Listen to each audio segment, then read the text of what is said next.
Hi, I'm VoxFox. Today, we're going to equip you folks with the basic information that you're going to need to know so that you can start enjoying Hearts of Iron 4, hopefully in 10 minutes or less. I've got about 1,300 hours logged in the game. I stream it every Monday, Thursday, and Friday on Twitch, link in the description below. But we've got about 10 minutes to do this, so enough plugging, let's get into talking about the game. When starting your single player game, you're given the option between a 1936 start time or a 1939 start time. Most players tend to pick the 1936 start time because this gives you the option to build your country the way you see fit. After you pick your time period, you're given a lot of options to essentially choose which country you want to play as. My recommendation, and select Germany if you're trying to learn the game on your own. They set the pace of World War II. They more or less decide when it happens, what technology that they're going to have before it happens. You're given the option to build up slow. You're given the option to go ahead and blitzkrieg fast. I will be going ahead on future videos and releasing content regarding the individual routes nations can go one by one. So I'll have a United Kingdom walkthrough, a Germany walkthrough, an Italy walkthrough. The big thing is that when I do these, I'm not going to give you you have to take this focus, you have to do this research now, you have to do that research now. I want folks to essentially be able to have their own spin on the game, enjoy the game their way, but watch a YouTube video that's going to give you some good advice.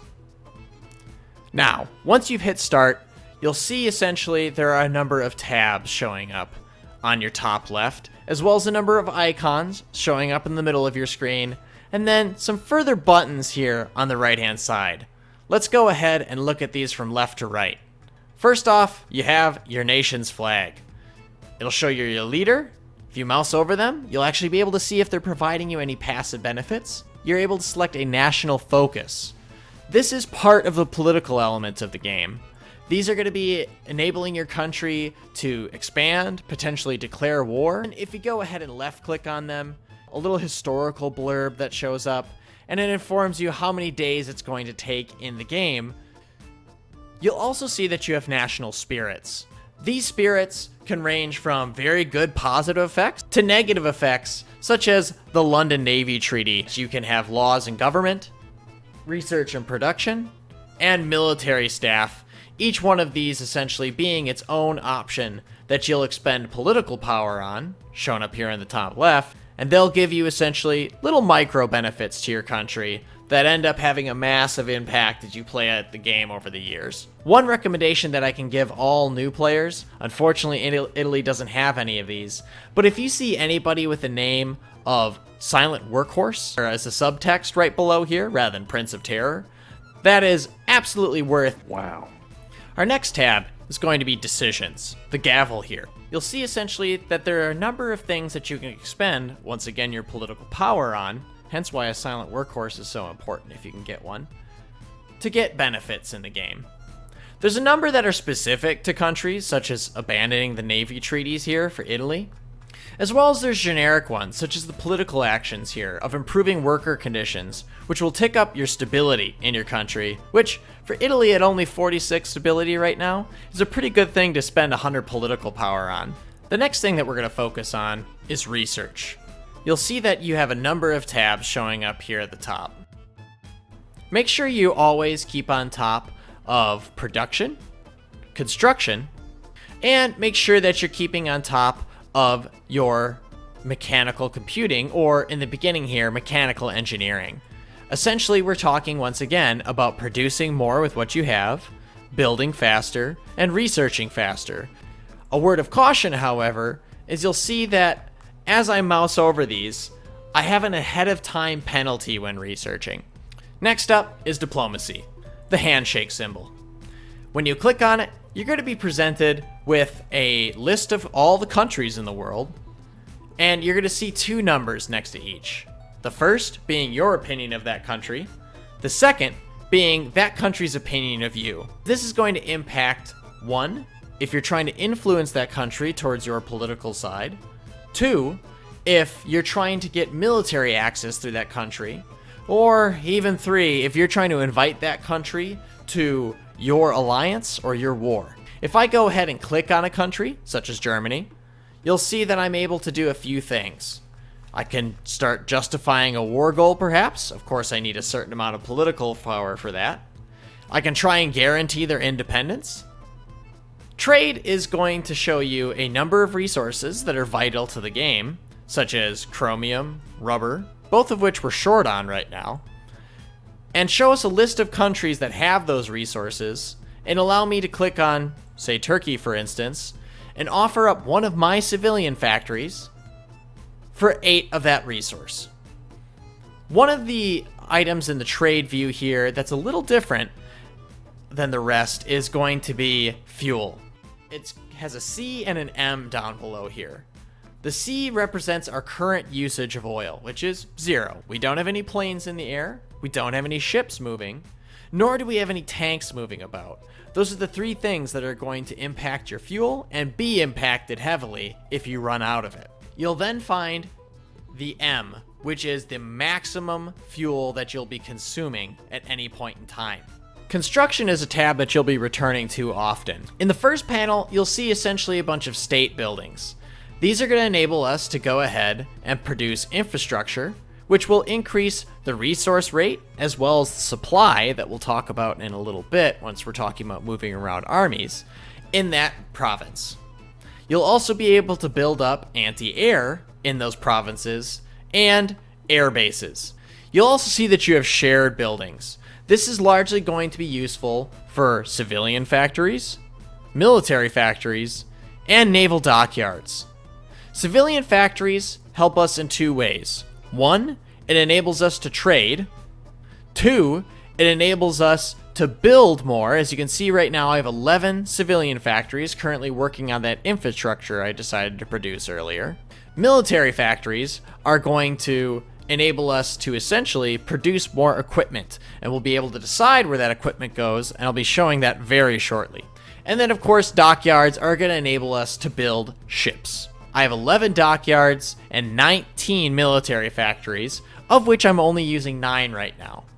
I can go ahead and assign my additional military factories to, say, producing guns. I can remove my tank production right here and continue to assign to planes, motorized, support equipment, and I can even go ahead and add production lines. As you see up here at the top, you'll see that the production lines are essentially housed in the way that we would have researched them, right? Infantry equipment and support equipment, armored, planes, building ships with the naval symbol there. Of course, you'll find that there's a repair queue. This is something that experienced players, including myself, will often forget until we need it. As my ships get damaged, they'll return to ports and get repaired. They'll essentially pull off dockyards that are producing new ships and allow them to repair. It's definitely worth repairing something rather than just try and build it new. A culmination of a lot of effort in the game ultimately happens in the Recruit and Deploy tab. Here, I'll be able to take existing divisions that the game has offered me and edit them, adding some artillery perhaps. Of course, this is going to require military experience that I'll have to earn either in combat or by training my divisions.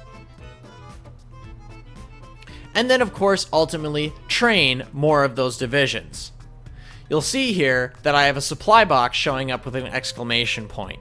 It's informing me that I have a shortage of the equipment necessary to train these. However, as I gain that equipment, these troops will indeed get trained. When I'm trying to recruit and deploy troops, I not only have to say that I want to train them, I have to say where I want to have them deploy, and then I do have the ability here to have them deploy to a specific front or a specific general. A nice feature of Hearts of Iron 4 are these little notifications that we talked about right at the beginning of the video. They're going to inform us when we have free research slots open, and we can go ahead and select something to research. When we've had a national focus complete, and we're ready to select another national focus. If this up here is essentially a clean slate, you're probably piloting your country pretty well. Like a real-time strategy game, I could go ahead, select them, click on this portrait right now that's blank, and I've now successfully created an army group. So I'm going to first draw my front line. You'll see that I went ahead and I clicked on the front line symbol, and then I'm either able to highlight over a region, and unfortunately we're looking at green and green, so hopefully not everyone's as colorblind as I am. But you'll see that there's a highlighted green area, so that if I were simply just to left click again, it would draw my front line across that whole region.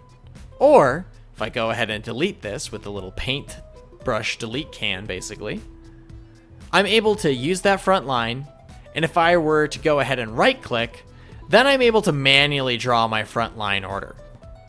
Right now we're at war, and we have unassigned divisions. If I press shift and click, I actually get to see all of the divisions. I'll take all my unassigned divisions, assign them to an army group, not put them in a front line yet, because I want all of these folks attacking Ethiopia, and I'll be able to double click on, say, these mountaineer divisions. I can now go ahead and just simply right click, and now all those mountaineer divisions have joined this army group, and they're going to move to that front line. Now I can lay my offensive order here so that I can say that I want to push like so. And you'll see I'm able to draw this very similar to how I was able to draw that front line earlier. Assign these folks to a field marshal. Now, I have a bunch of empty portraits still. If I actually go ahead and click to assign on the top left, you'll see that I'm now presented with a bunch of field marshals that I can choose from in terms of who's going to be my commander down here in Ethiopia. In the same manner, I can now go ahead and say which general I want somewhere. Let's focus on our Navy. I'll be having a video come out regarding naval combat and how to do it, as that is a quite complex subject, and it's something that a lot of people, specifically in my community, currently have reservations toward. With these task forces, I can have them go on missions, right? And I just want for them to go ahead and guard my convoys. So I'm going to go ahead, click on Convoy Escort, and then I'm able to click on specific regions that I want them to guard. Again, this is far from built as ideal, but this is just to give you guys a taste of the game. And then of course I have air power. A nice recommendation for planes, by the way, is have them set at 100 planes per. I'm going to select my fighters here. I'm just going to right click on the region that I want them to operate in, i.e. East Africa. And I'm going to tell these folks that I want for them to do air superiority. If they see enemy planes, shoot them down. With my tactical bombers, I want for them to go ahead and do close air support. We're going to have a specific video covering air in the future, so make sure to subscribe, not follow, and click that bell icon so you can get notified. Alright, we're actually ready here to go to war. Unpause it. I have these divisions assigned to attack, but I haven't told them to attack yet. I could click on an individual and attack somewhere. And you'll be able to see here, I'm actually given a little pip that informs me how well that combat's going. When I want a group to attack, you'll see that I can tell them to attack aggressively, or normal, or attack with only careful battle plans. Essentially, they'll only attack on regions that they know that they're going to win. Typically speaking, it's best to execute battle plans in a balanced manner. There's times, and I'll have a video going over land combat, where you're going to want to manually attack with divisions, and where you're going to want to have the AI operate for you. Thank you for watching. My name's VoxFox. I stream Hearts of Iron 4 content, as well as World War II related games, every Monday, Tuesday, Thursday, and Friday from 9 a.m. to 4 p.m. Central. Check out the link to my Twitch channel below, as well as make sure to give this YouTube channel a subscribe and hit that bell icon so you can catch my future content that I'm going to be releasing exclusively on YouTube, where I cover individual countries and guides on how to play them your way, but with a little advice from someone who has some experience at the game. Bye now. Have a great day.